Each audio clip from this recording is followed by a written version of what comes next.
What's going on, guys? Welcome back. And as promised, going to do my Cleveland Indians thoughts, Angels preview video, and not much to say because this was a short series. There was only 2 games played this entire week because earlier this week we actually got snow. It was 75 degrees last weekend, but 2 days after that it was 27 and we got snow again. Ended up getting 3 more inches. It didn't stick around long, and we finally broke that stupid snow record of 93 inches. We ended up getting 94 in like a half this total winter. It was a brutal winter here in Michigan, man. It was the coldest winter I ever lived through. It was the most snowfall we've ever saw here in Metro Detroit, with breaking the record. So hopefully, knock on wood, that it's over with for this summer or this season. Because I'm sick of seeing snow on the ground, that's for sure.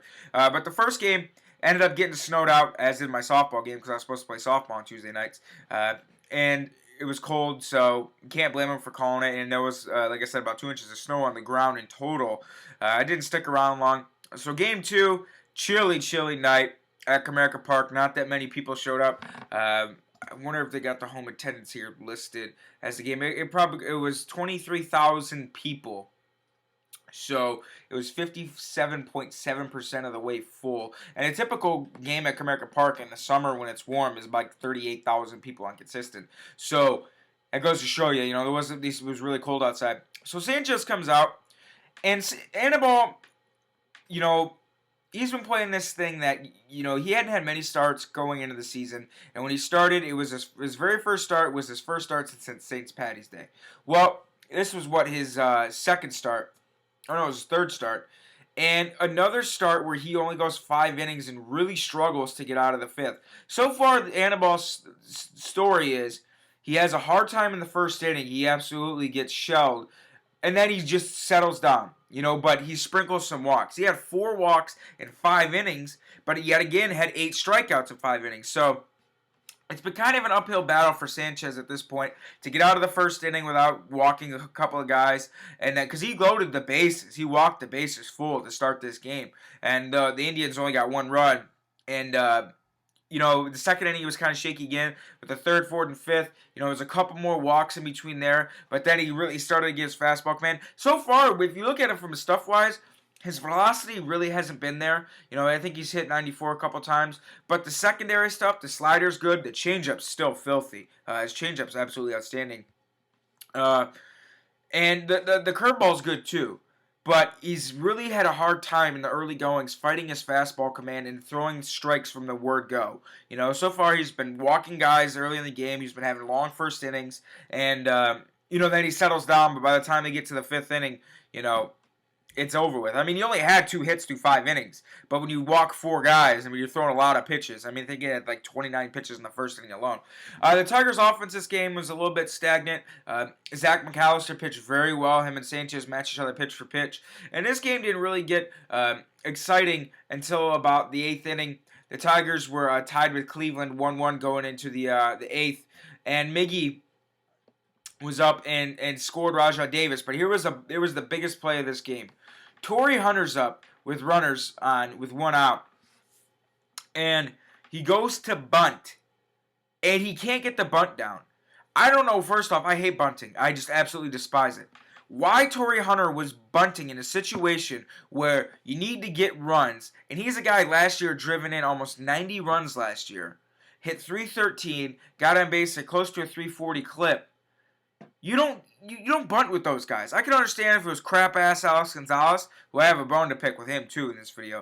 If it was crap-ass Alex Gonzalez, or if Jose Iglesias was still there and you're trying to move the runners up, fine. But that play, putting that bunt on with Torrey Hunter, was absolutely egregious. It was a terrible decision. One of the very few decisions I've ever disagreed with thus far in Brad Ausmus's early career. Disagreed with wholeheartedly that he shouldn't have did that. You don't bunt with Torrey Hunter in that situation. I'm sorry. And it ended up costing the Tigers a run. And they ended up making it 3-2 going into the 9th inning. So John Axford's on. And Avila with 2 outs gets a triple. Actually, it's a double, but he moved to third on an error by Michael Bourne. And Don Kelly comes up. And this is where it hurts not having Andy Dirks. And Kelly couldn't get the run in from third with 1 out. And Davis couldn't get it done either, so the Tigers faltered 3-2. A very well-pitched game. The bullpen surprised. The bullpen, the last 3 games, has looked surprisingly good. I'm honestly surprised at Jabba Chamberlain. I've come on here and give him a lot of shit. He still hasn't won me over completely because it's only 6 appearances on the year I think he's been out. But the last 2 times he's been out, the fastball velocity's been all the way up to 96. The slider has had really nice depth on it. And I didn't even know this, but he throws a curveball. And his curveballs look really good too. So I like it. That's been a bonus. Evan Reed hasn't looked bad. Ian Kroll has decided to give up some homers now, so I don't know what's up with him. He gave up one to Xavier Nady, and he gave up one yesterday to Michael Brantley. So I'm kind of scared about him. Phil Koch is terrible, so what are you going to do? Albuquerque's done good work yet to this point thus far, so... And Joe Nathan got a save yesterday, so the bullpen didn't piss me off completely this week, so you're not going to hear me complain about it. Actually, give it some praise. Reed looked good. Chamberlain's looked surprisingly good, so... We move on to yesterday's game, and the Tigers' offense yesterday looked a little bit better. It was pretty much Ian Kinsler's show. The Tigers go down early, 1-0. Verlander battled some walks as well.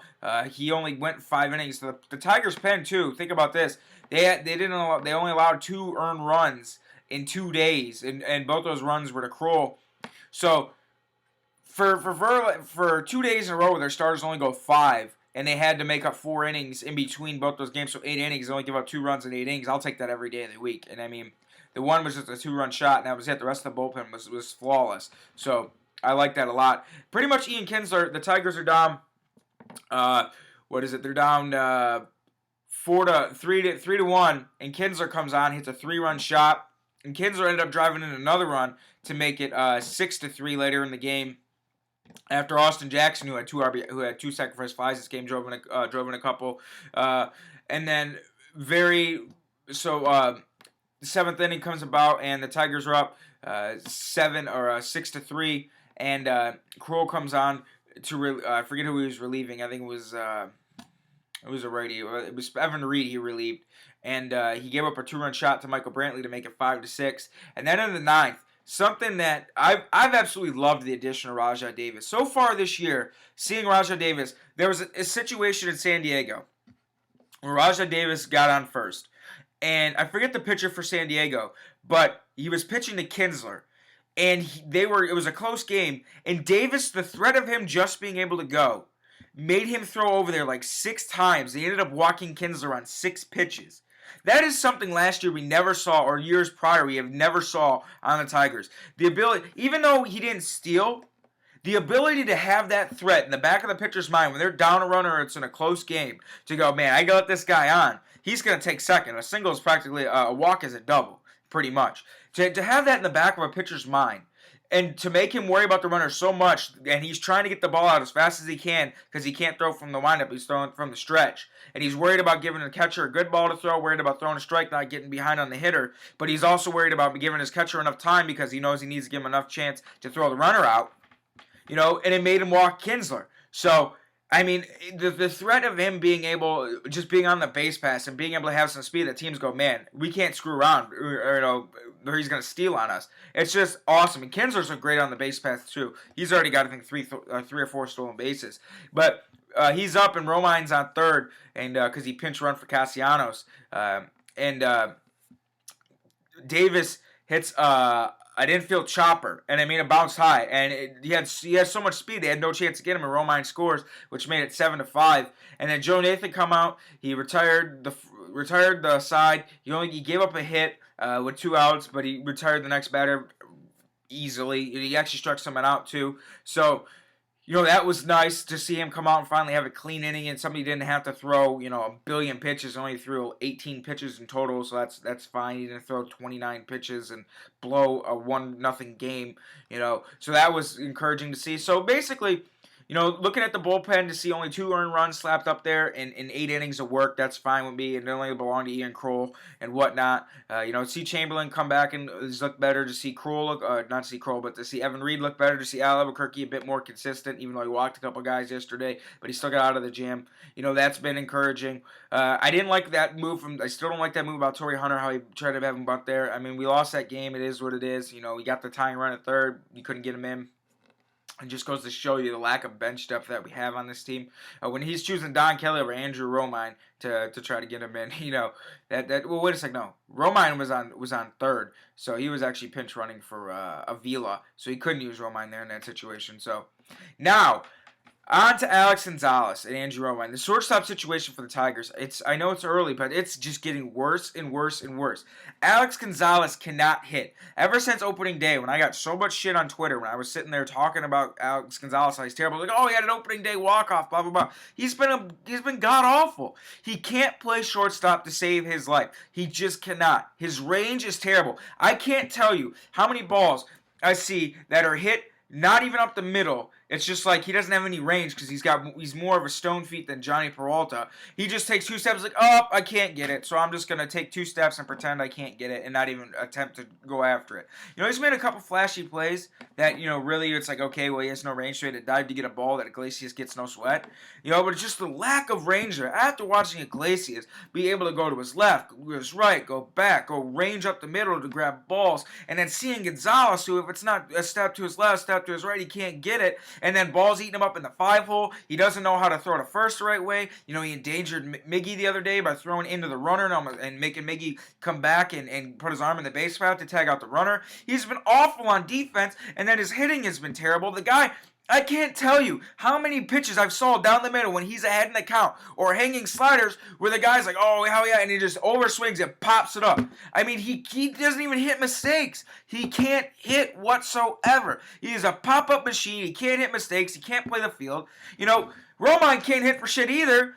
But if you're going to put a guy in there that can't hit for shit, I might as well have him be able to play some kind of defense, even though Romine's defense isn't good. But anyone that can take 2 steps and not have to dive to grab a ball, it's a defensive improvement over Alex Gonzalez. Put Romine in there. I don't care if he can't hit. Now they can Gonzalez. So this is what brings me to my point. In the next 5 weeks, that's it. Sometime in the next 5 weeks, Stephen Drew will be our shortstop. Come back to this video in June 10th. If he is not a Tiger by June 10th, I will come on here and I'll give something away.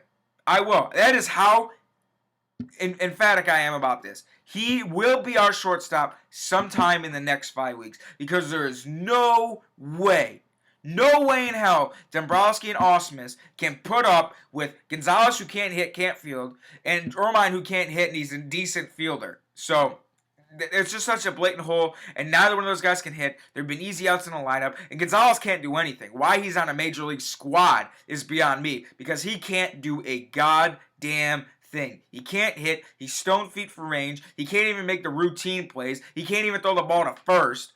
Romine can't hit, but I mean, if he could at least do something, if he keeps going 0 for 4, fuck it. As long as he at least make the plays at shortstop. I mean, God, it's been so bad. And I came on here for the season preview video when Iglesias got hurt.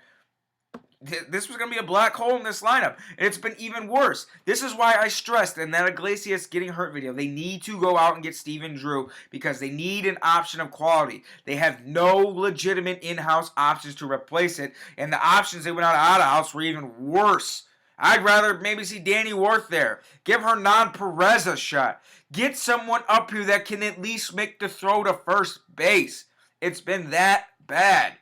So Stephen Drew will be our shortstop by next 5 weeks. You watch. So that's all I got for you guys today. Let's preview the upcoming series. Tonight starts a 3-game set with the Angels. Smiley against Weaver. I was bummed it's not Verlander because they split him up. And then it's Scherzer, C.J. Wilson. And then last but not least, Rick Porcello against Hector Santiago. Please, God, Porcello, don't give up 9 runs in 1 inning. Every time last 3 times Porcello has faced the Angels, he has gotten shit wrecked. Make it out of just go 6. If you give up 4 to 6, I'll call it a miracle. I mean, the Angels have destroyed him. Especially last time he pitched at Comerica Park. And then he gave up 9 or 10 earned runs in 2 innings. He was god-awful. So I got for you guys today. I will be back next Friday for This Week in Tigers Baseball 3, and I'll have a lot of games to talk about because it is a full slate of games this upcoming week. So I got for you guys today. Subscribe, like the video. Hope you've been enjoying this. Go Tigers.